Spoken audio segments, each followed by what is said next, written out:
and communication expert. We also have Mark Bichachi, who is a political communication strategist. And finally, Dismas Mokua, who is a political risk analyst. Gentlemen, once again, thank you very much for joining us here today on a Sunday edition. Good to have you once again here on the show. My name is Akisa once again, Akisa Wandara. I will be sitting in for Ben Kitili. But before we begin,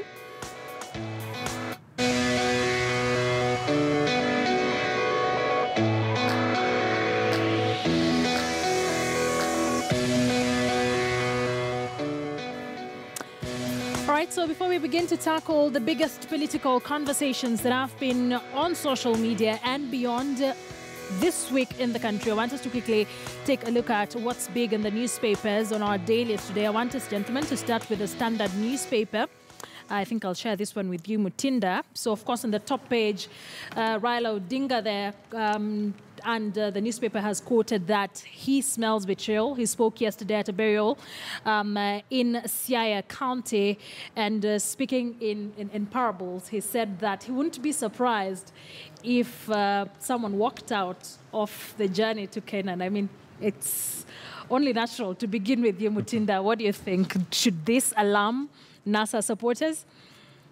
The situation that NASA finds itself in is that they've used a strategy twice and it has failed. In 2013, you remember they came together, of course, minus Mudavadi, and they vied as COD, and they lost. In 2017, they brought on board Mudavadi, and they still lost. So logically, it would really not make a lot of sense for them just to stick with the same strategy and probably hope to win in 2022. That means that there is a very high likelihood of some shifting of allegiances in trying to see whether they can now get a winning strategy. And I remember last week I spoke about the same thing, that the predicament that these gentlemen find themselves in. Because you see, the question is, after 2013, they managed to stick with their pre-election coalition up to the next election. And they've now twice lost. So the question is, will the other parties feel comfortable retaining the same arrangement for the third time, while they've done so and lost 2 times? So the truth of the matter is that there is a very high likelihood of some of them shifting allegiance and trying to change tact to see whether they might get different results. It's important to understand that most, if not all, politicians have an aim of getting to power. And if anything, all of them. All of them. That's one of the main reasons why people form political parties, so that they can get to power. So when you use a strategy or a tactic and it doesn't get you to power for 2 elections, then it only makes sense that you try to change. Probably that is what is being called a betrayal, that we might not be together as we were in 2013 and 2017. That in 2022, we might not stick together as a team. And probably from where Raila sits or stands, he feels that might be some sort of betrayal. I don't think whether the rest of the other principals would feel the same, because for them, probably it would be a matter of trying to gamble differently. Husband, from those we've had who read from the same script as Mutinda, saying that there will be shifting of allegiance, when do you think the rain started beating the NASA principles? Do you think it began with the swearing-in ceremony? Well, I think it began... If at all you think that the rain started beating them. I mean, the rain started beating them, immediately. It dawned on them that they'd lost an election.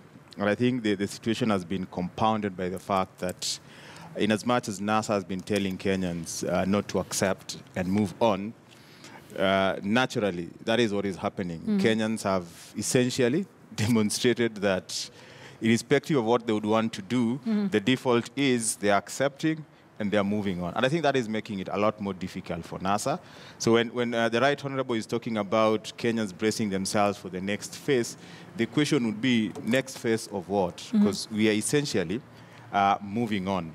But as far as betrayal is concerned, I think it's something that is common in politics. I wouldn't call it betrayal. It's just a shift in strategic alliance. We've seen it happen enough times in 2007, the current deputy president left KANU and joined ODM. Did he betray Uhuru Kenyatta, President Uhuru Kenyatta was the leader of KANU? No, he just shifted his strategic alliance because he thought he had a better stab at taking his career to the next level in ODM.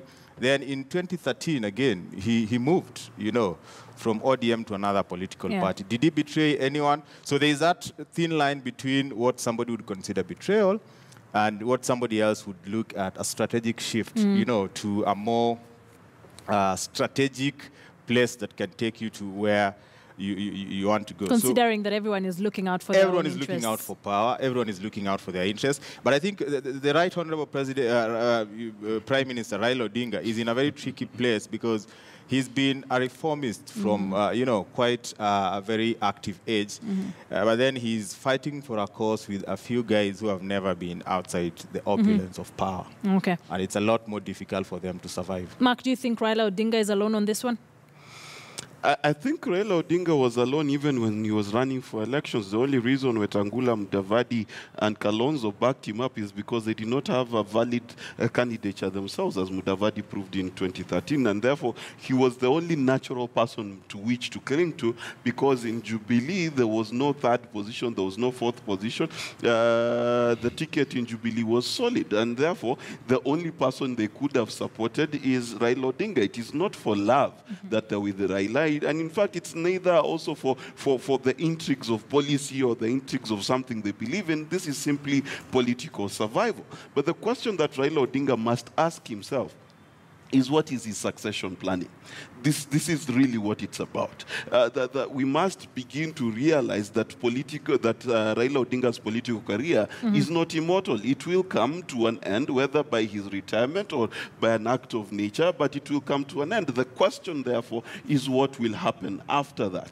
The other principles are trying to midwife a process where his political exit is imminent, but we know Raila Odinga, he can bounce back, and he's bounced back many times. So the question is, does Raila have a succession plan? And if he does not, then what is his plan for running in 2022? That is the question that NASA must answer. Outside of that, what they will have is a fragmented NASA, and a fragmented NASA cannot hold a candle to a united Jubilee if Jubilee remains united until 2022. Yeah.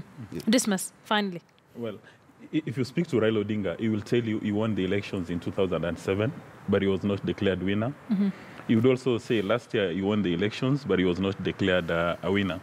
So when you're making an argument, that would be a very important item to look at. That as far as it's concerned, he's won 2 elections. Then number 2, the principals who supported Raila Odinga during the elections last year, it's not as if they were doing it under duress, under gunpoint. Musalia Mudavadi, Kalonzo, and Wetangula had the option of either supporting Raila Odinga or supporting President Kenyatta. Because in any event, all of them have worked together. At some stage, Musalia Mudavadi was Kenyatta's running mate. So they did not go to support Raila Odinga because they didn't have options. They had options. And for the third point is that Raila Odinga must know that he is merely a first among equals. All those other principles within NASA have got what it takes to become presidents in Kenya. And he should expect betrayal. Any politician, anybody who goes into the political space not expecting betrayal, then is very naive. Now, if it's taken Raila Odinga all these years to realize that some politicians or even voters may betray him, then is in a very, very sad state. So this is only natural? Is that what you're saying? I mean, it's only natural. Even, they say it's not yet over till the fat woman sinks.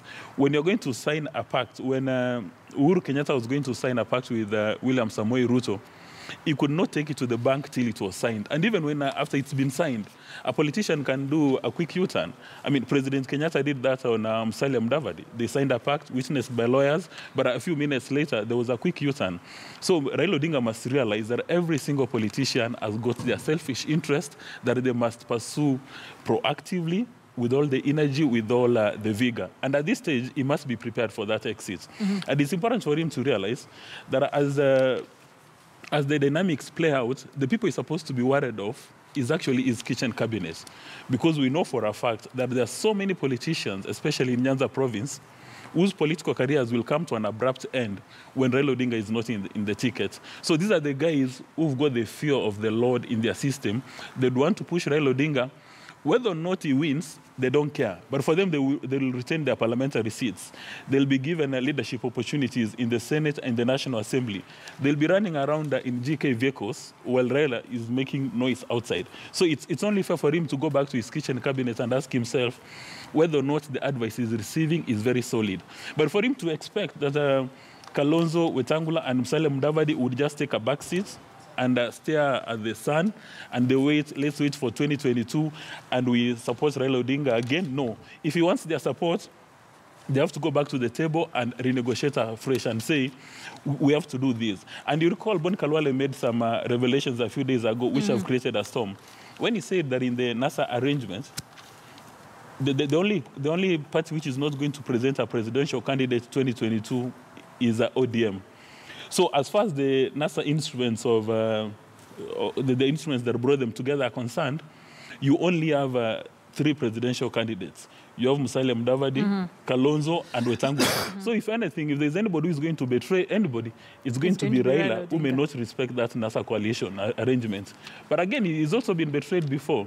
You recall the MOU you had with Kibaki. So for me, betrayal, it's something that you must be ready. If you're a politician, you have to embrace it and run with it. Well, even with those kinds of revelations, I think it would be prudent to also notice that even as from the revelations you say from Halwale, is there a likelihood that any of the 3 could inherit Raila Odinga's constituency in politics? Actually, this the issue of betrayal coming from Raila should also be looked at from an angle of it might be reverse psychology. Because like Dismas is correctly put it, if there are people who should be talking about the betrayal, it should not be Raila. Because this gentleman, has at least 2 of the 3 principals stood with him in 2013. 3 of them stood with him in 2017. Now it is his turn to stand with one of them, or at least 2 of them, the presidential candidate and the running mate. From where Kalonzo stands, it is him, it is his turn. Because there, remember there was the code MOU. Yes. That was before NASA.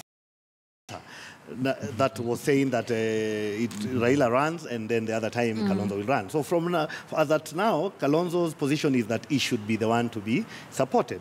Alwale brought in a new angle, that it is not about Kalonzo. It is about the 3 other principles. So from where they stand, it is them who actually should be complaining about betrayal.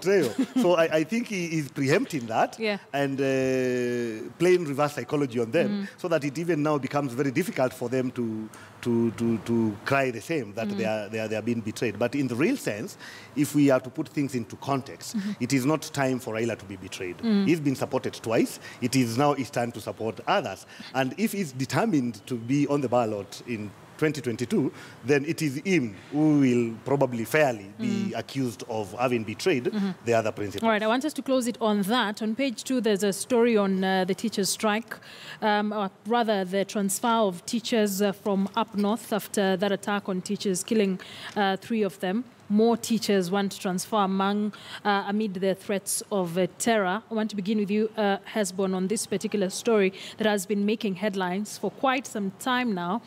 Our teachers are unsafe up north, but there doesn't seem to be much that's happening to ensure that they feel secure.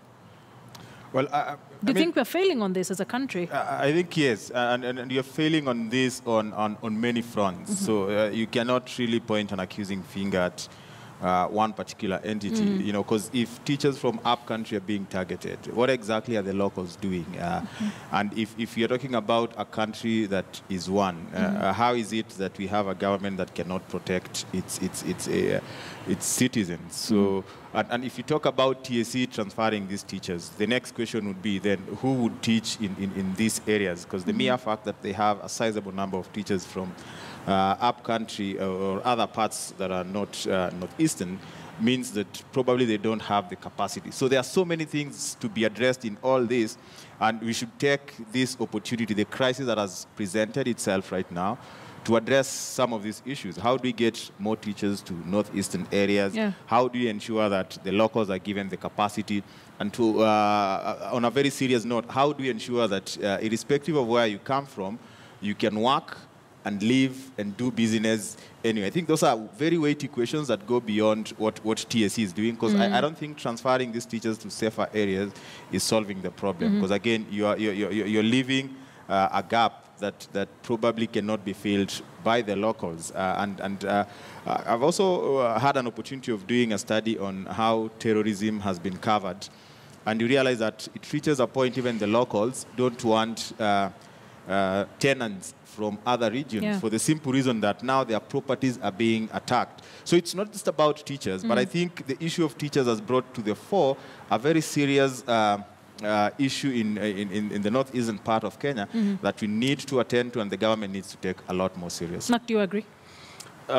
Definitely. One of the key things that the government has to really focus on is the reality that if you're going to have a legacy for a country such as Kenya, you've got to deal with things that we've been trying to deal with since we got independence. First and foremost is security, second is health, and third is education, and inclusive of that is food security. It is not tenable that we are rising as a country and we still face starvation. It is not tenable that there are places in this country where you cannot go visit while relaxed. You have to be, the first moment you land, you need to learn how to lie on the ground in case of a shooting. You need to tell the difference between AK-47 fire and a rifle fire. Why do you need to do that in a civilized country such as Kenya? So the reality of the matter is this is not a TSC issue, and transferring teachers is not solving the problem. And this is really part of the Kenyan narrative. We're very reactive to situations. Let's react to this and react to the other thing, while forgetting the very real fact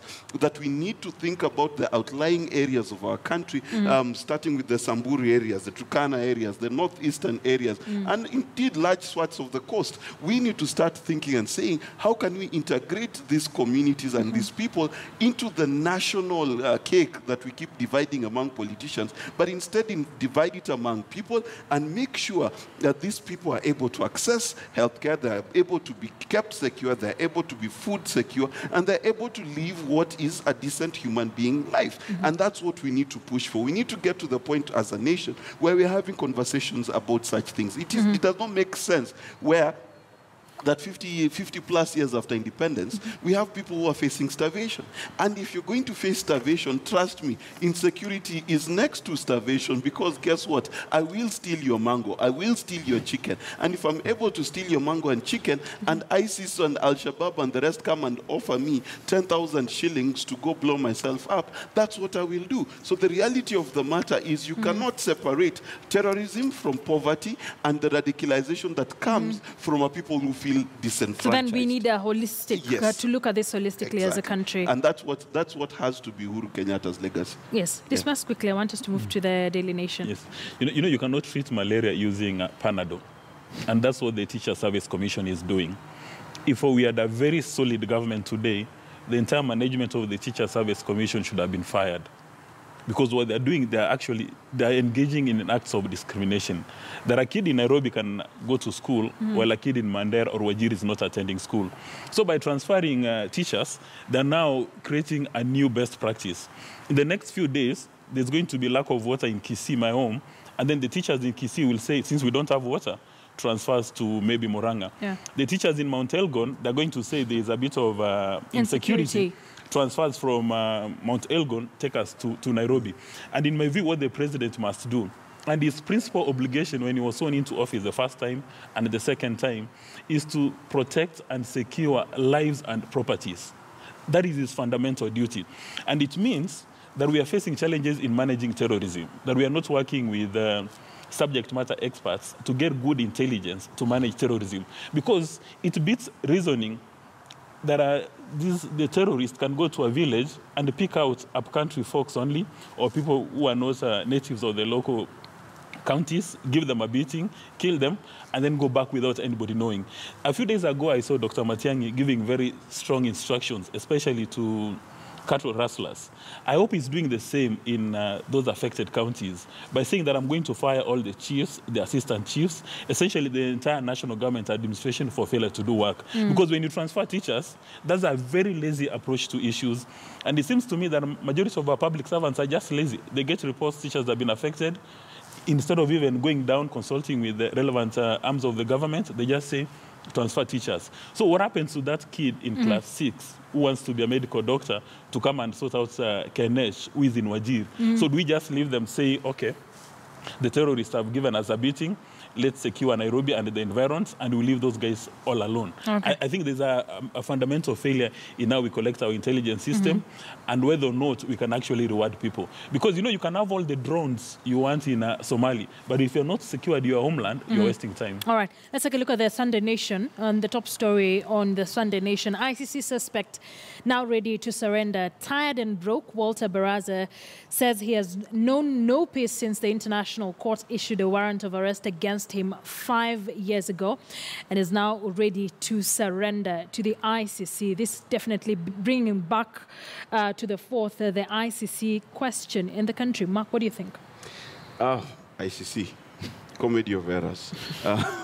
First and foremost, you know, it's funny that the witness is wanted when they're no longer no suspects. So it's ICC for me, and to put it in context with the African continent, is an issue where the ICC should let Africa deal with her problems the way Africa has always dealt with her problems. And I'll give you an example. Rwanda set a record in terms of how many cases they listened to in the period after the genocide, in the hundreds of thousands. And they were able to generate a relatively stable country, a relatively peaceful country in a short time because they were allowed to solve their problems their way. So what are we saying? This is a conversation we shouldn't be having No, in the no, I'm country? saying it's a conversation we should be having, definitely, but it's a conversation we need to have with ourselves. For example, in the past election that we just had, we know that there were people who were killed not just by police, as politicians have said, but there are people who killed fellow Kenyans. This is the reality. Has any of them gone to court? No. Simply because the case is not about ICC. The case is about what is our inherent culture as Africans to deal with African problems. And this is what we need to do. We need to stop sweeping things under the rug and deal with them. On October 26th, when people were not allowed to go vote, what happened then? When electoral officials were barred from doing their work, some of them were injured. Who was arrested? What is happening in our country when we live in a country where the Auditor General will give a report saying certain amounts of money have been misspent? Will we wait for the ICC to catch our corrupt? Absolutely not. What Kenya needs to do is we need to begin to hold ourselves, by ourselves, to account. If we are going to wait for foreign powers to come and help us, we might as well wait for Godot, and we know he never shows up. Husband. Well, I think it's unfortunate that, you know, the IEC thing is coming back again after Kenya as a country, you know, soldiered on from a very dark past between 2007 and 2008. And looking at that headline, you ask yourself, do you become a subject to justice when and as and when you want, or you become a subject to the justice system because you know, you are a threat to the justice system itself, or you are a witness to the procurement of a fair justice, you know, process. So if I listen to Mark clearly, what he's trying to say is that this is a suspect who should be dealt with here in Kenya. And not abroad. Yeah, we should forget the issues of ICC. He's compounded the problem by coming out as somebody who probably was running away from the justice system because of financial issues. And it seems like the people who are financing that have ceased financing him. And now he wants to open a Pandora's box on an issue that I think Kenyans have since moved away from. So he should be dealt with on the basis, not of even the cases that were at the ICC, because they've since collapsed and we've closed that chapter, on the basis of running away, you know, from the course of justice. But dealt with internally. Internally. Do you agree with him, Kavemba? You know, that one is, I'm surprised by the angle that we are taking, because for one thing is that Kenya was not forced into this. We are signatories to this. So let's first start there. It's good to be very honest about these situations. And if that is the argument that should carry the day, then what we should be pushing for is to get out of the wrong statute. Yes, that should be the first. Because even our constitution says that we have to respect those international obligations which we are party to. Our current 2010 constitution. ICC happens to be one of them. So I am not a supporter of ICC per se, but the truth of the matter is that we have to work with what we put ourselves in. We were not. It is not all countries, even in Africa, that are signatories. Actually, I think South Africa has already finalized its process to get out of the ICC. So that is what my two co-panelists should be propagating, so that we don't just ignore the ICC, because then we will also be failing in our international obligations. But, you know, get out of it so that we can capacitate. And if you remember very well, during that debate of whether we should go ICC or not, there was a chance of having a special division of the High Court that can be capacitated and insulated to ensure that it can deal with such high, you know, sensitive political cases. But we opted for the ICC. Actually, even the politicians, if you remember very well, were very divided. Some were publicly supporting us going to the ICC, and others were for the local solution. So it's probably a debate that we need to revive and agree whether we want now to be in charge of our staff or we still remain signatories. Back to this gentleman. You know, being a fugitive is not easy. Being a fugitive is not easy. I think the only people who've succeeded being fugitives for a long time those people who are very powerful and who are very wealthy. And this gentleman was a journalist, meaning that there is no way in his... I mean, I'm saying that not in any bad way, but meaning that by all standards, he's a normal Kenyan. I agree with you. He's a normal Kenyan. He's not the very powerful people. What do you call this gentleman from Rwanda who's been away for all the years? Kabuga. And even today, you can't compare him to Kabuga. Kabuga can afford to buy his way in very many countries because he's got the wherewithal. But this gentleman is a normal Kenyan. And running away from the law when you're a normal Kenyan, it can actually, your life is reduced to that one activity, running away. So that every other thing in your life stops. And you just focus in on running away from justice, if I may put it that way. So I think I empathize with him, and probably it's about him as a person. So because at the end of the day, you see, we had even forgotten about him. But do you think this was a good move? The move to do what? Coming out and saying that he's now ready to surrender his There's a reason why he has done that. Because, you see, there must have been people who were working with him to ensure that he doesn't go to the ICC. If, for instance, he was abandoned and he's been left on his own, you know, it gets to a point that it is about survival. And clearly where it has gotten, it is about survival. So those probably who would be concerned about what it is he's going to tell the ICC, if he gets there, are the people he's probably even threatening. It might be a signal he's sending, yes. It might be a signal that if you people, I won't drown alone. I won't drown alone. And if you people have decided to leave me the way you have, then me, I'm going there, and I'll say what needs to be said to save my skin. Right, I think it's a veiled threat. Okay. Yeah, he's going public about it. He's going public about it. Yes. All right, we'll see how this story goes in the next few days. I want us to end